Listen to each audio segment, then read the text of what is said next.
Happy cuan, salam sehat pada masa pandemi.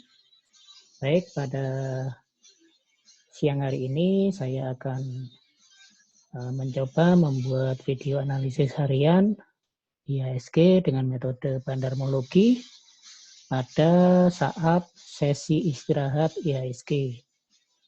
Mohon maaf agak terlambat karena kesibukan yang saya lakukan. Oke, saya segera share screen.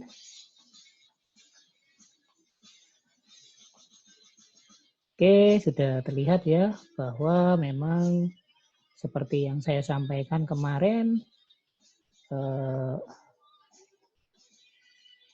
pengaruh dari Biden effect ya masih sangat terasa dengan begitu bergairahnya di market ya, market Dow Jones maupun Nasdaq, demikian juga IHSG.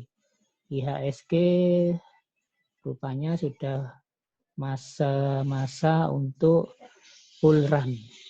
Jadi naik terus.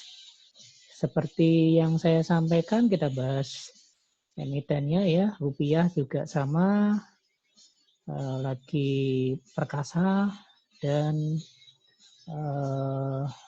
pasar cryptocurrency juga sama. Bitcoin sudah tembus di 220 juta atau sudah 15.000 US dollar per satu BTC-nya. Baik, bisa kita lihat di sini untuk emiten yang pertama, Antam ya. Emiten PT Timah maksud saya ya, PT Timah, TINS seperti yang saya sampaikan. PT Timah di sesi yang sebelumnya ya saya sudah sampaikan bahwa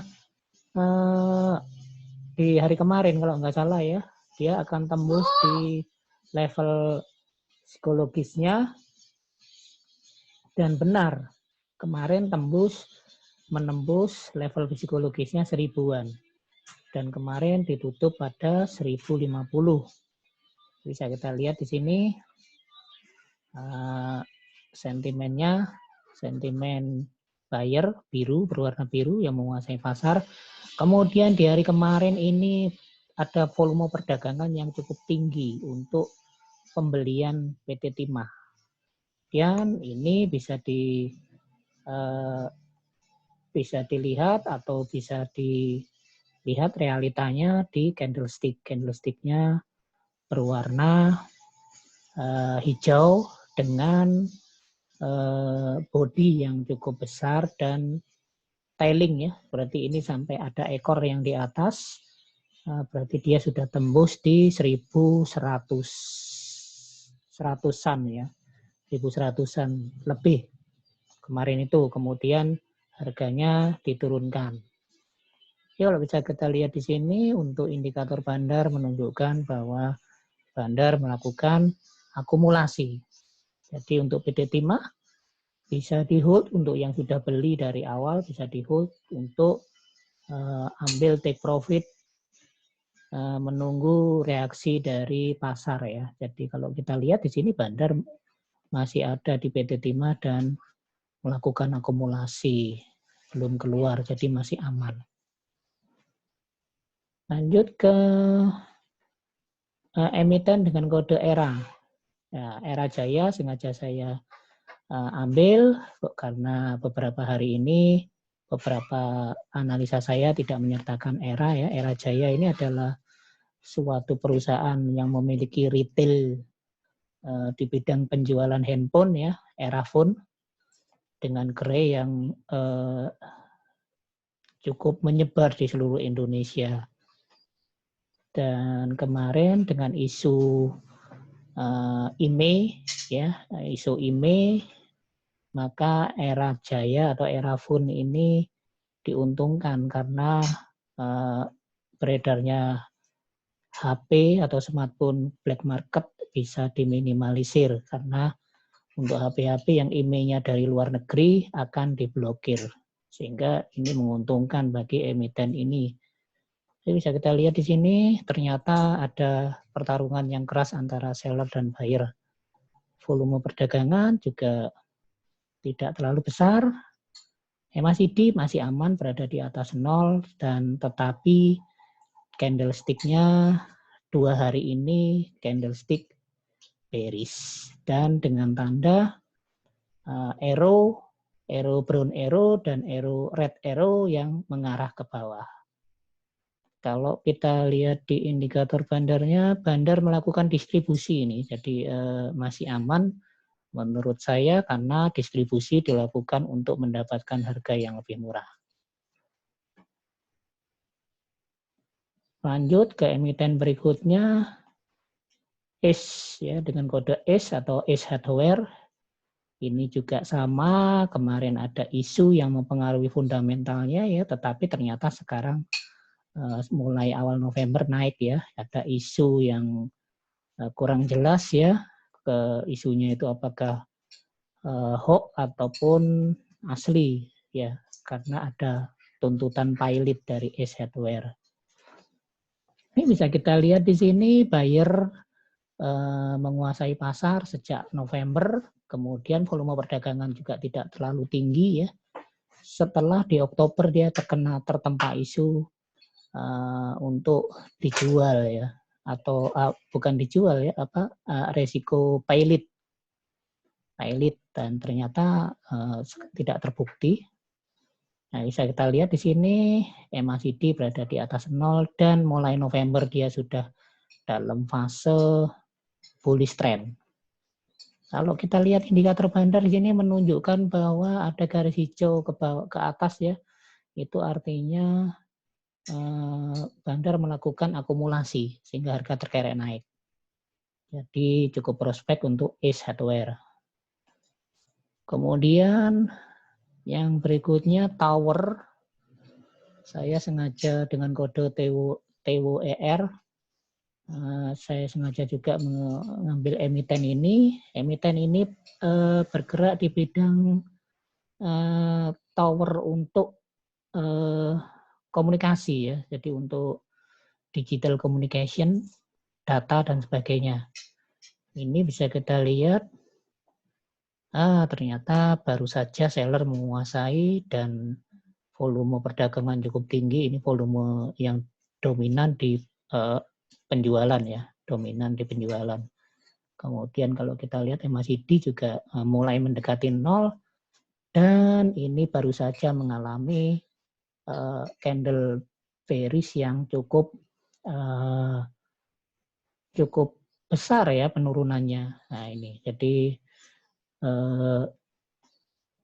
fundamentalnya saya tidak tahu terkait isu apa ya. Ini ada anomali untuk kode emiten ini dan ini bisa kita lihat di sini untuk indikator bandar meninggalkan tower ya. Jadi jangan masuk kalau yang seperti ini. Lanjut ke emiten berikutnya. Emiten berikutnya Pakuwon Jati. Ini juga menunjukkan bahwa buyer masih menguasai di perdagangan, kemudian volume perdagangan juga sudah mulai meningkat. Lalu juga di sini MACD berada di atas 0, walaupun hari kemarin itu ada koreksi untuk di candlestick-nya, di chart-nya ada koreksi untuk P1 dan di sini ternyata ada sinyal arrow merah cukup besar mengarah ke bawah. Jadi ini wait and see dulu aja ya. Kalau yang sudah masuk ya wait and see dulu. Kemudian kalau kita lihat di indikator bandarnya, bandar ini melakukan distribusi kecil-kecilan sepertinya untuk mendapatkan harga yang lebih murah. Kemudian lanjut ke emiten dengan kode SIDO. SIDO di hari kemarin juga sama, candlestick-nya candlestick bearish. Kemudian sentimen, bisa kita lihat indikator sentimen abu-abu, artinya ada pertarungan antara seller dan buyer. Kemudian kalau kita lihat volume perdagangan standar ya, normal ya, tidak terlalu besar juga tidak terlalu kecil. MACD juga di atas 0. Lalu candlestick hari kemarin ya, khusus hari kemarin itu candlestick-nya candlestick merah. Jadi bisa lihat di sini ya, untuk indikator bandarnya, bandar masih ada di dalam sistem. Artinya ini koreksi. Jadi untuk mendapatkan harga yang lebih murah. Lalu berikutnya Unilever. Unilever ini juga sama, di minggu ini dia selalu bearish candlestick-nya. Bisa kita lihat dari sini sentimennya berwarna merah. Kemudian juga volume perdagangan naik, volume perdagangan untuk sell ya. Kemudian MACD mulai mendekati 0 dan candlestick-nya seperti yang saya sampaikan tadi. Dan ini sebenarnya jangan lari kalau yang keadaan seperti ini, karena UNVR adalah emiten yang cukup bagus sehingga bisa masuk sebenarnya, kesempatan untuk masuk mencicil. Kemudian bisa kita lihat di sini memang untuk bandarnya juga sama ya, tidak menunjukkan meninggalkan emiten ini, jadi bisa dikolek. Lanjut ke emiten berikutnya, INDF, ini juga sektor consumer good, itu juga sama ya, kecenderungannya sama Unilever saingannya. Indofood ini kalau INDF ini, nah ini bisa kita lihat seller menguasai, volume perdagangan juga tidak normal saja ya, tidak tinggi, tidak rendah. Kemudian MACD berada di atas 0, serta kita bisa lihat candlestick-nya memang di minggu ini, mulai awal minggu ini selalu bearish.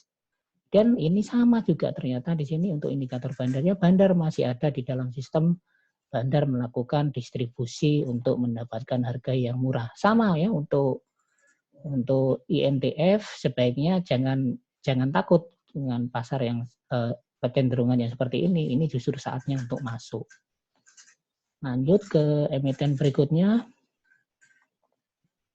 Emiten berikutnya Cepin ya, Charon Pokpan, sektor ayam. Nah, ini juga lagi bullish run ya.